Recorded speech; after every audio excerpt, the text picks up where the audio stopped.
I'm very pleased that this project is coming to fruition, and very shortly we'll have our people working in this building.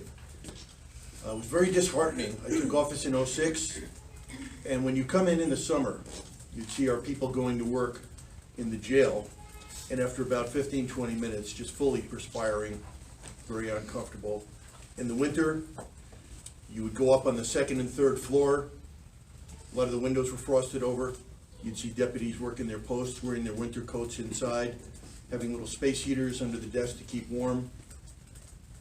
The road patrol, they did have air conditioning, but many times there wasn't adequate heat in that building, in the locker rooms, or even at different times in the squad room. All these people came to work. They probably had some of the poorest working conditions of any county employee.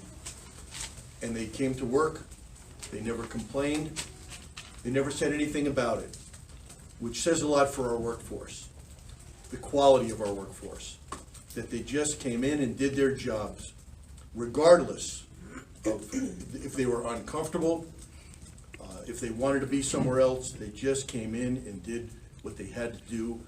In addition to that, in a very unpleasant circumstance. Our jail is far from somewhere where you would want to spend 8 hours a day under the best of circumstances, dealing with people that would do sometimes horrific things, throw feces, urine, smear feces on the wall of their cell, a lot of times just being a little off the bubble and hard to deal with. And our people just did it every day, and they came in. And to look forward now for them to come into a building that's well lit, clean air, comfortable in the winter and comfortable in the summer, is very gratifying for me, the under, and our administrative staff. This is a project that when I came in '06 was on the fast track. Because of the economy, it got tabled.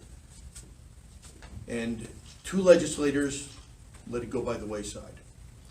And I have to thank this current legislature for having the courage, the dedication to the employees that work here to get this project done.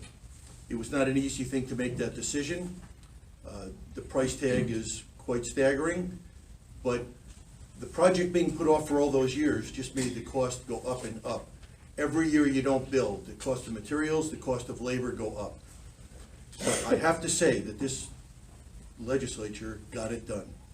And a lot of people before them, we're talking 40 years. I'm only familiar with the last 2 legislators preceding them. This goes back to the Board of Supervisors. And I can't say enough that they finally looked at it, said we have to do it, and they were willing to take the political hit, which I'm sure there will be, that anytime you do a project of this size, there's going to be some naysayers, and they got it done.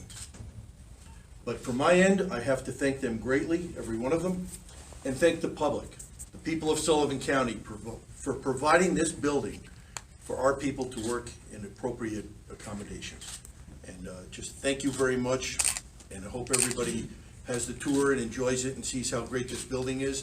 Not only is it good for our employees, but it's set up to do the job. So now as we handle people, we'll be able to do our jobs better. And just thank you very much to everybody involved. Anybody who had a piece of this project, thank you.